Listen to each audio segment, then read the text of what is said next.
Welcome back, little readers. Today's read aloud is The Cool Bean by Jory John and Pete Oswald. Let's get started. Watch out, here come the cool beans. The cool beans. Oh yeah, check out how they move. Look at the way they swagger. Notice their sunglasses? Yow. The cool beans are known all over school, from house to house, across town, beyond county lines. In the olden days, last year, we were all one big pot of beans. We were a mixed bag, but somehow it worked. Yep, those were the good old days. And then we stopped seeing each other as much. That's just how it is sometimes. You spend less time together, even though you're not totally sure why. I watched as the beans I knew so well, the beans from my own pod, became the cool beans. Oh, they were so cool. One of them could play the guitar. Cool.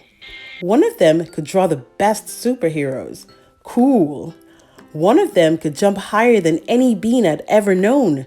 Cool. Me? Well, I mostly stayed the same. Sure, I made some small changes. I wore sunglasses. Too big. I slicked my hair back. Too slick. I strutted around. Ow! I swaggered. Oof. I was still picked last for everything.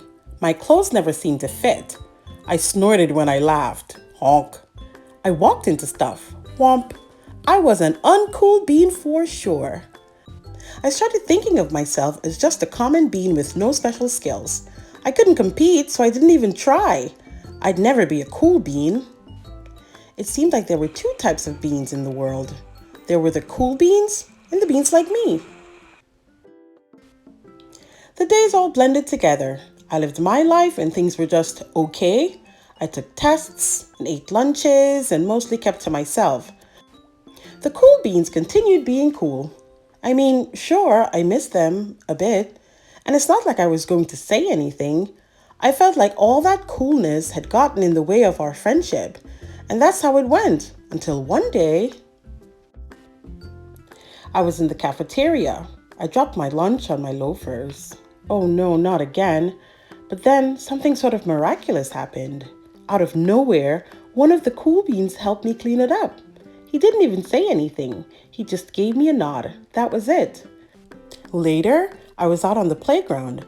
I tripped and scraped my knee and maybe cried a little bit, and everybody saw it. Another one of the cool beans came to my side, and without a word, he dusted me off.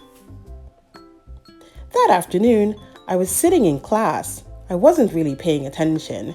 I didn't notice, but my teacher had called on me. Everybody stared. I sat there in silence. Nobody said anything. And then, everybody just laughed at me. That was it. After today, I was officially a has-been. But then one of the cool beans stood up and came over to me. Everybody watched. She leaned in close and whispered, "Hey, the teacher asked you to read from page 32.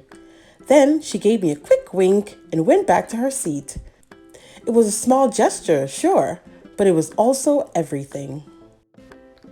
I walked home with a goofy smile on my face. I smiled all the way through dinner. That day made all the difference. It was a day that could have been really bad if not for the kindness of a few cool beans. It gave me a shred of confidence. That shred of confidence has continued to grow. Somebody had my back, or a few somebodies. After that, I started hanging with the cool beans again.